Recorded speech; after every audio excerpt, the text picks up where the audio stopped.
Welcome to the Christian Mysticism Podcast, where we explore the fascinating history of Christian mysticism from the early days of the church until today. I'm Alberto de la Cruz, and I'm joined by my co-host, Dr. Carlos Eyre, the T. Lawson Riggs Professor of History and Religious Studies at Yale University. Greetings, Carlos. Hi, Alberto. How are you? I'm doing wonderful. How are you doing?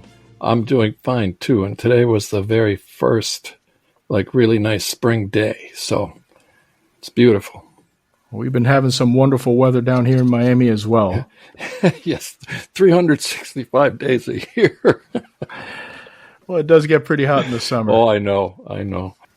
I want to thank all our listeners that are tuning in and remind you to please click on the subscribe button, click on the like button, and tell all your friends about it so the Christian Mysticism Podcast can reach more people. So I know you have another fascinating mystic for us today. Who do we have? Yes, and it's Saint Martin de Porres is the English pronunciation, Martín de Porres in Spanish, who lived between 1579 and 1639.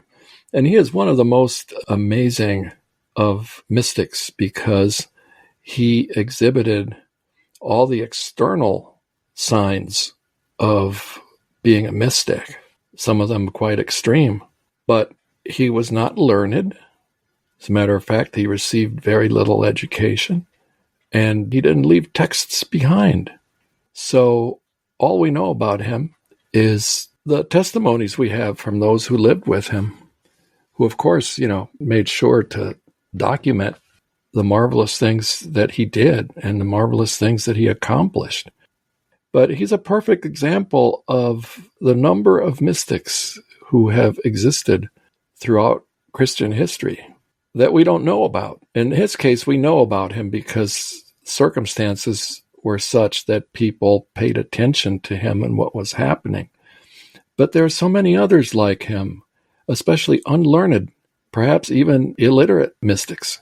So we'll never know how many Christian mystics there have been. But St. Martin de Porres is a good example of someone who just literally embodied so many of the qualities, not only of other mystics and saints, but of some of the most important ones, such as Catherine of Siena and Francis of Assisi. So tell us a little bit about him. When was he born? Where was he born? He was born in present-day Peru, and under very sad circumstances. His mother was a freed African slave, and some think that she might have also had some indigenous ancestry. But it doesn't matter. She had been a slave. She was dark-skinned, and his father was a Spanish nobleman, and they never married. So he was raised basically by a single mother. And not only that, an African mother in a colony of the Spanish Empire where racism was the rule of the day. And of course, his mother had been freed, but there were many other slaves of African ancestry who were still enslaved at the time. And his father didn't actually recognize him as his son for several years. It was kind of late in his childhood when his father finally admitted, yes, this is my son. But he lived in extreme poverty, even though his father was very well off, and he was discriminated against. His mother, we know, was, of course, a servant, but she was also known as a healer. In Spanish, the word is curandera. And she had learned certain skills of African, let's call it holistic or natural kind of medicine that she probably passed on to her son, Martin. And when he was 12, his mother got him a slot as an apprentice to a barber surgeon. So as we see so far, this doesn't seem like a man who is headed for holiness or mystical ecstasy. Back then, as most of our listeners, or many know, barbers also performed surgery on people. But more often than not, what they did is bloodletting. They had those shaving blades that were sharp enough to cut people quickly and as painlessly as possible and help them bleed. That was standard practice back then. But he learned how to cut hair and how to draw blood, how to care for wounds, and how to prepare and administer certain medicines. So from his barber that he served as an apprentice and from his mother, he learned something about healing in a medical sense. But after a few years of serving as a barber surgeon apprentice and also as a barber surgeon, he was drawn to the Dominican order. So he had on his own, right, without formal education, constant exposure to such things, but simply probably from going to church and seeing what was going on in Lima, Peru, where there were many convents and monasteries.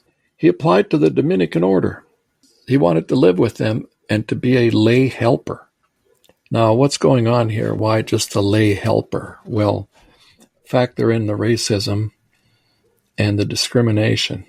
He also, by this point in his life, another one of these important traits that others of our mystics have had, humility. He didn't feel himself worthy to apply to be a lay brother. But after 9 years of living with the Dominicans, his life of prayer and penance, his charity, his humility, made the Dominican community request that he become a brother. And he did. But what had he been doing for all these years, these 9 years? Well, he worked in the infirmary. Perfect place for him, right? But he was basically a janitor, a cook. He worked in the laundry. He did mundane, servile tasks, but he did them all with great humility and spent many hours in prayer, and his holiness became apparent, especially through his humility and performing these very simple tasks, which is why in the iconography of St. Martin de Porres, he's sometimes or often depicted with a broom in his hand. This man was a janitor, but he also started to perform healing miracles. And his fame as a healer grew in Lima, Peru, which was, the colonial capital of the viceroyalty of Peru. And was, of course, ruled by Spaniards, but there were a lot of indigenous people and a lot of mestizos, that is, children and grandchildren of mixed marriages between, or liaisons between Spanish and native women.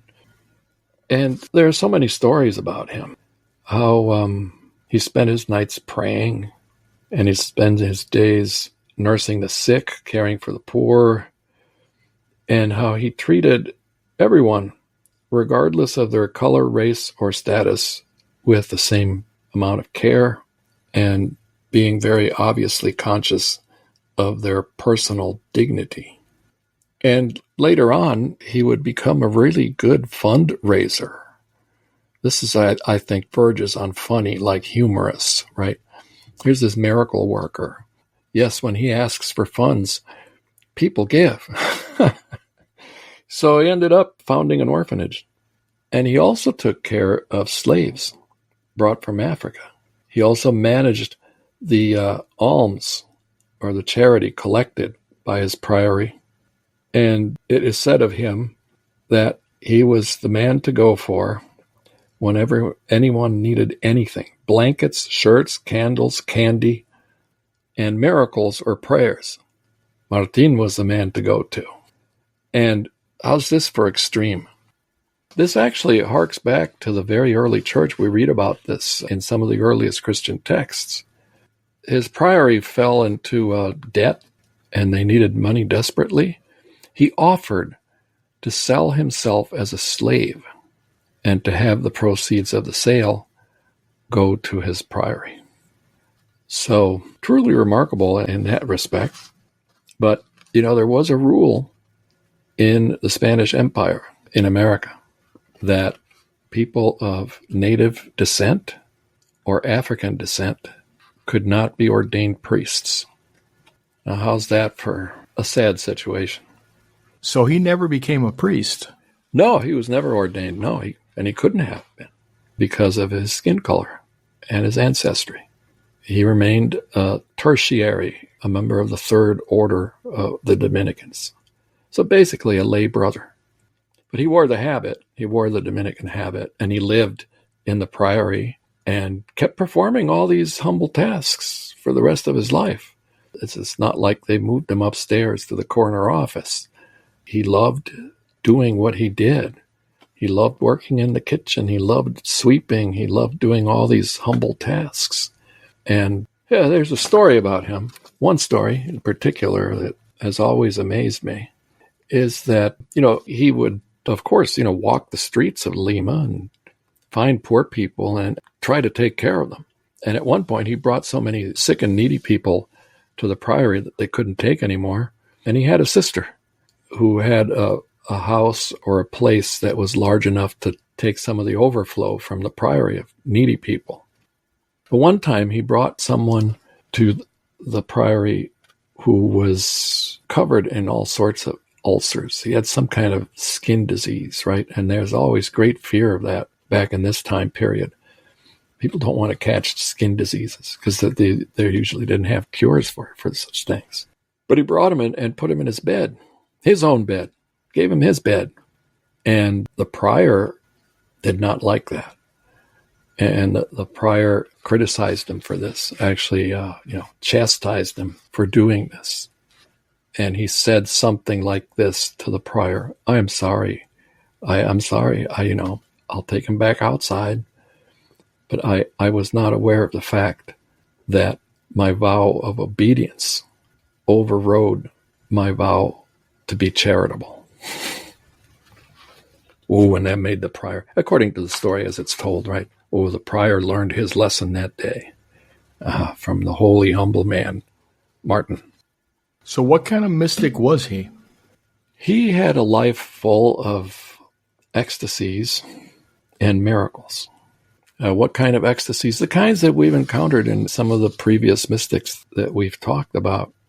For one thing, he was seen levitating and glowing, and there are many reports of bilocations, even to faraway places. And, he'd go into the kind of pose that many of these other mystics we've talked about go in when they're ecstatic. And it's just quite obvious that they're wrapped up in a spiritual dimension, and they don't pay attention to what's happening around them. But he was very active in the world, as, up to now, that's all we've been talking about, how active he was in the world, taking care of the needy and so on. Pretty much like Catherine of Siena did in the latter part of her life.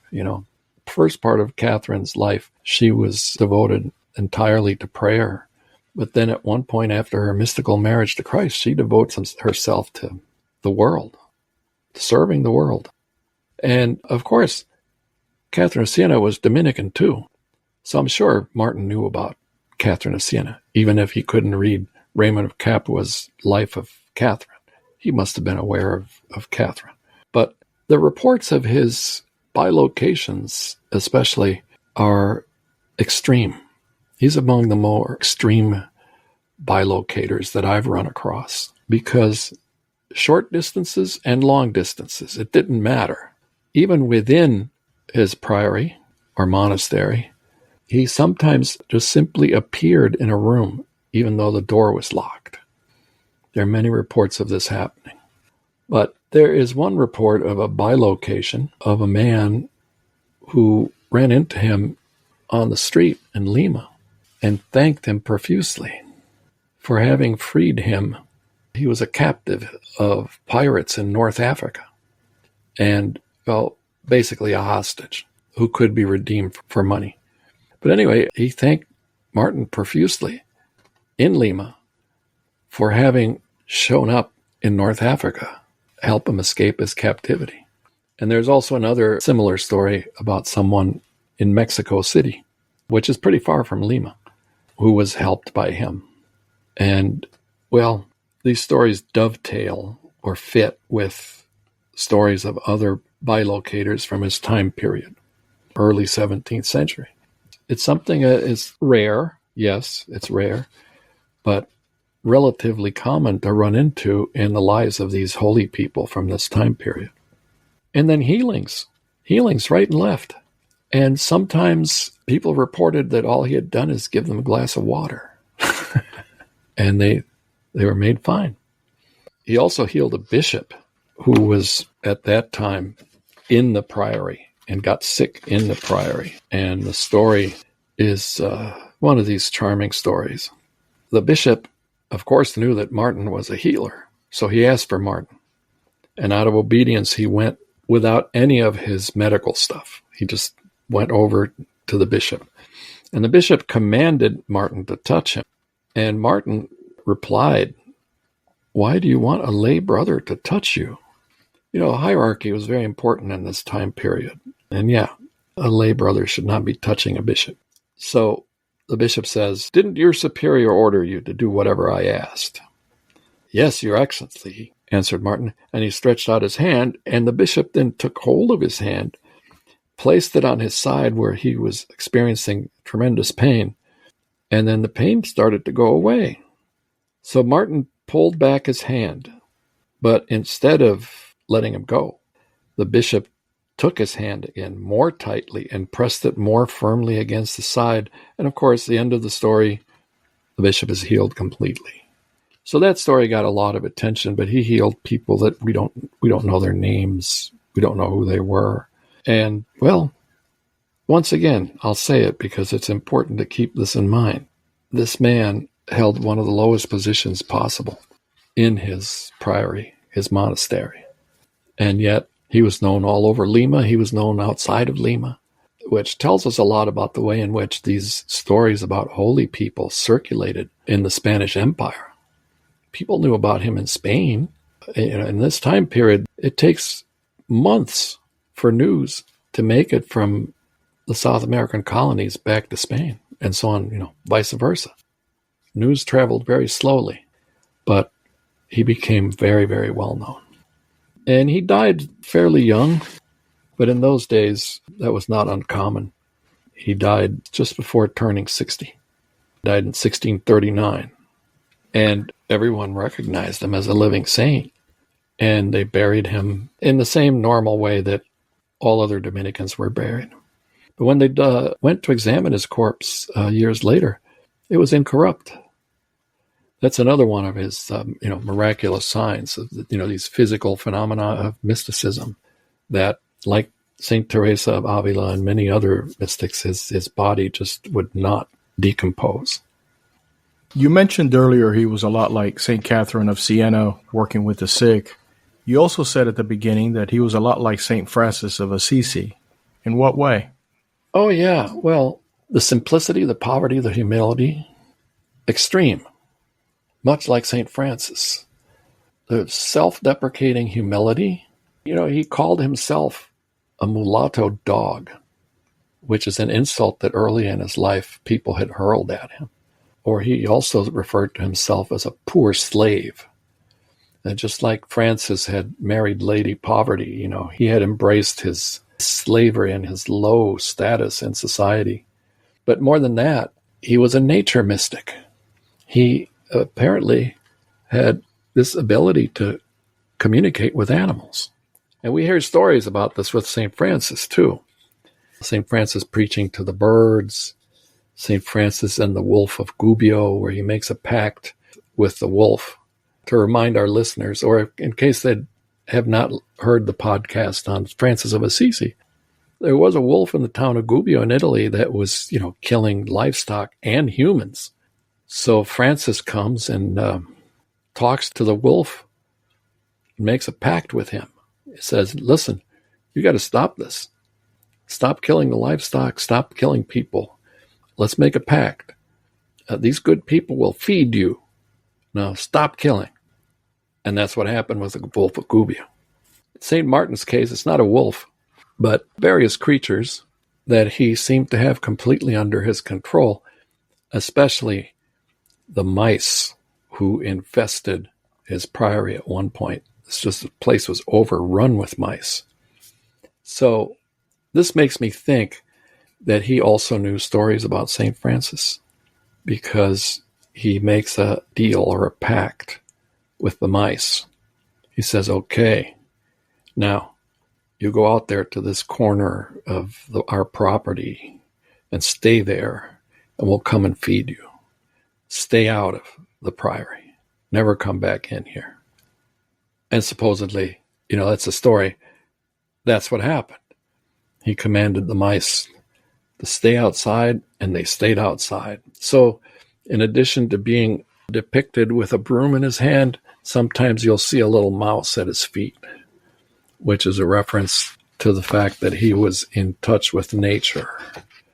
And we can also go back to St. Anthony of the Desert, going way back, 3rd century, who in his little oasis in the desert commanded the animals, the wild beasts, even lions would listen to him and, stay away. So this theme is that somehow these individuals reach a state of relation with nature that is very much like or identical to the state of nature before Adam and Eve committed their sin in the Garden of Eden, and animals and humans were in perfect harmony. Oh, and by the way, St. Martin, this is very rare for his day and age, was a vegetarian. He would not eat any animals. Monks, of course, there are other orders where, vegetarianism was pretty much an order, like the Carthusian order. But this was relatively rare, to be a complete vegetarian. And of course, we have accounts of his life from people who witnessed all of these things and reported them, but we don't have the details, the fine details about what his childhood was like and how he became so devoted to prayer and so devoted to humility, and exactly what it was that day by day, as an apprentice barber surgeon, he was drawn towards this life of prayer and then to mystical experiences. Did he ever write anything? There's no texts from St. Martin that I am aware of, and I'm pretty sure that there's nothing. But there are, reports of what he said to people, like that exchange between him and his prior over the man with a skin disease, that are examples of his take on humility and on the experiences that he might be having. But no, we just have the testimonies. And actually, in his case, this also has to be taken into account, that he was not a priest, he was not white, and to be canonized in this time period, his time period, right, is when canonization is actually becoming a very, very rigorous procedure. Yeah, he dies in 1639, which is just after St. Teresa and St. Ignatius Loyola and St. Philip Neri and St. Francis Xavier were canonized in 1622.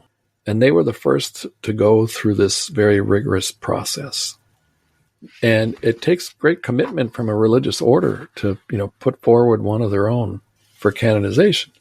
And in some cases, it takes a few years, relatively speaking. In some cases, it just drags on and on and on. In his case, he wasn't beatified. That's the second big step, until 1837. And he wasn't declared a saint or canonized until 1962. So the testimonies that we have about him are not of the same kind of detail that we have about someone like, for instance, Teresa of Avila or Joseph of Cupertino, where there are numerous eyewitness reports.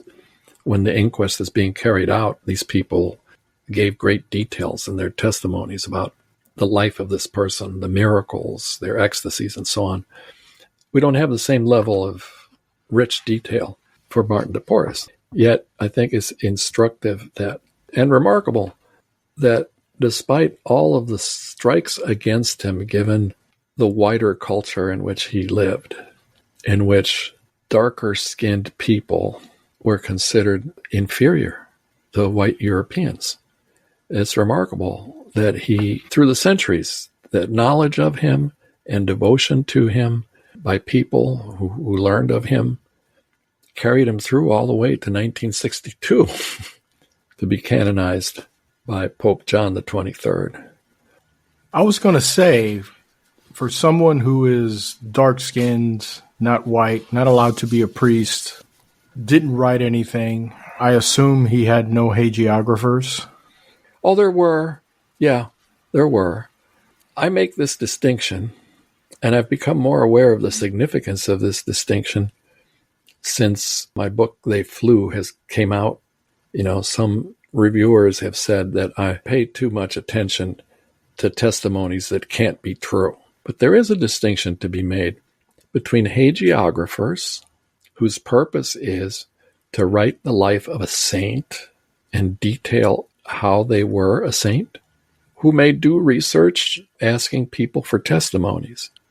There's a difference between that and a beatification or canonization inquest, where people are given a questionnaire and they have to swear that they're telling the truth.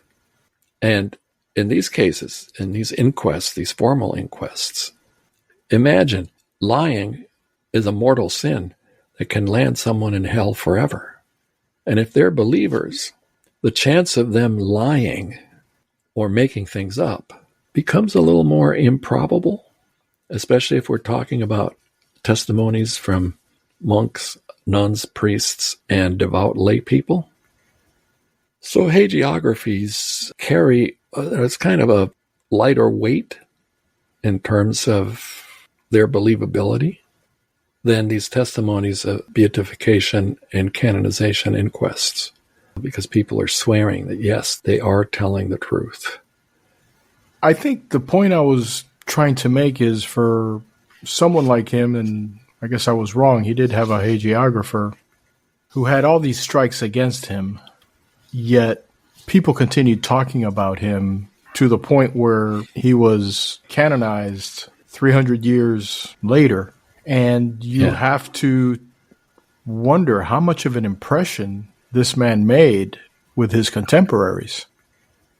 Oh, yeah. I mean, it's very clear that he was beloved in Lima. And by the way, he was also very close friends with another mystic who lived in Lima, Rose of Lima, whom we might cover in another episode.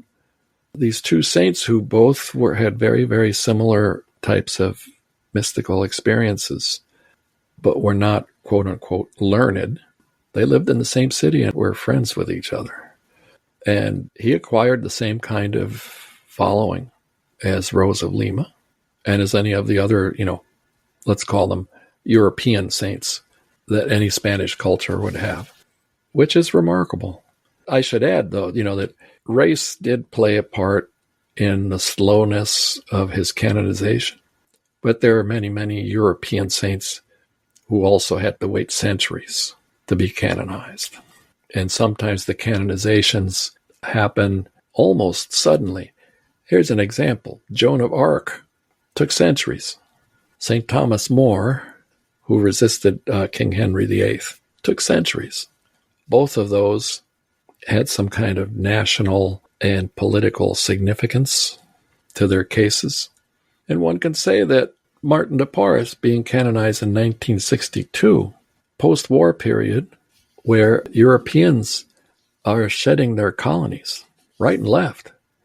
The 1960s is a period where European empires basically give up all their colonies. And there's a new kind of awareness of the evils of racism.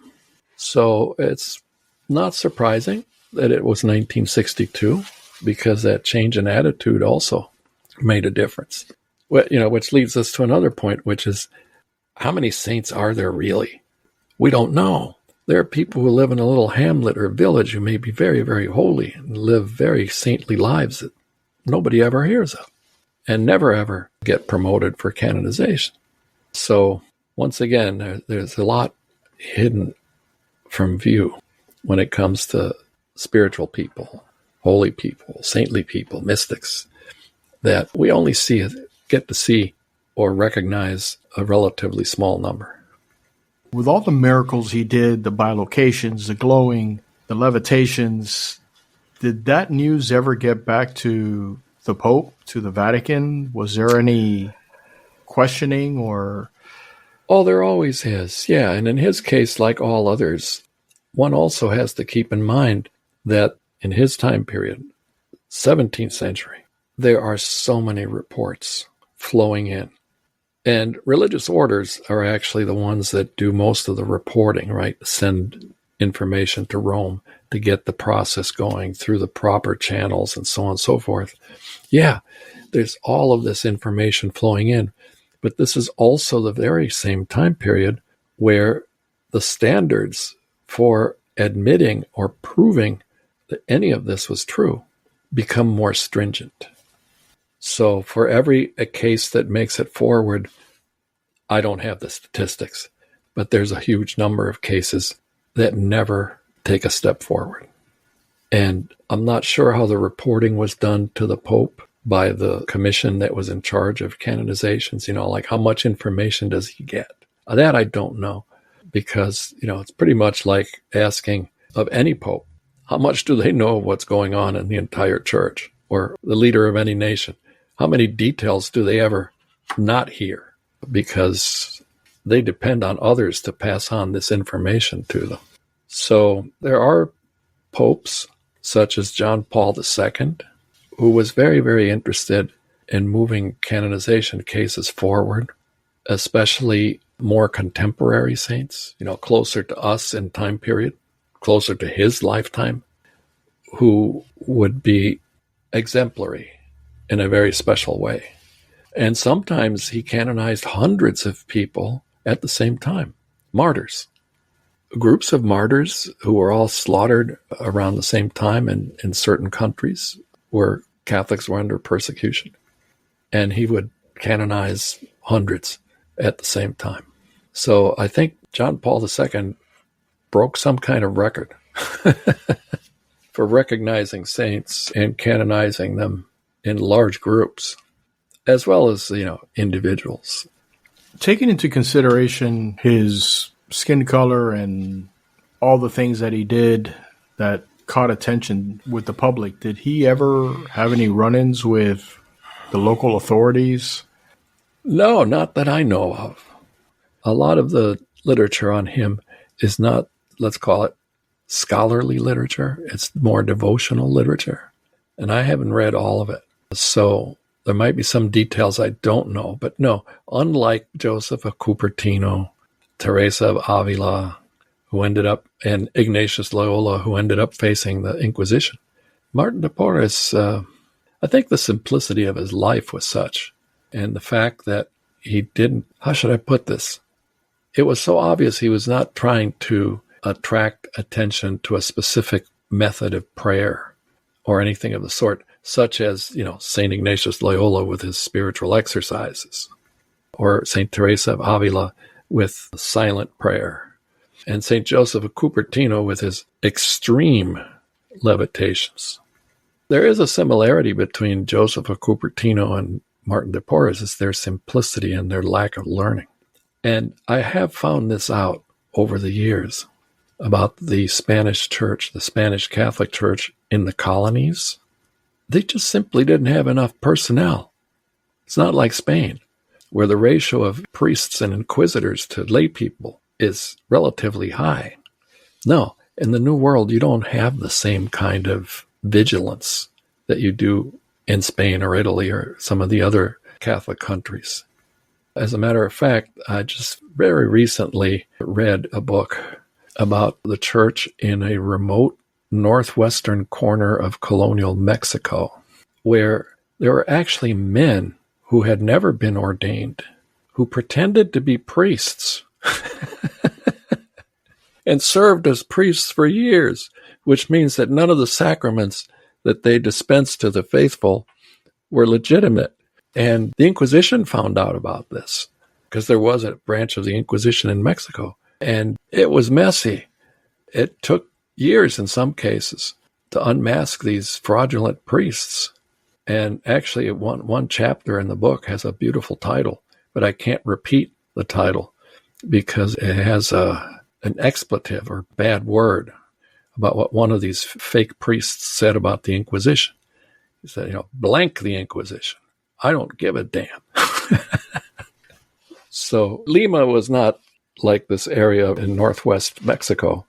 It was a city and things were a little more controlled. But no, they just didn't have enough personnel to have the same kind of vigilance. So that might be one of the reasons that Martin was accepted for what he was without much fuss. So tell us, what's your favorite story about St. Martin's mysticism?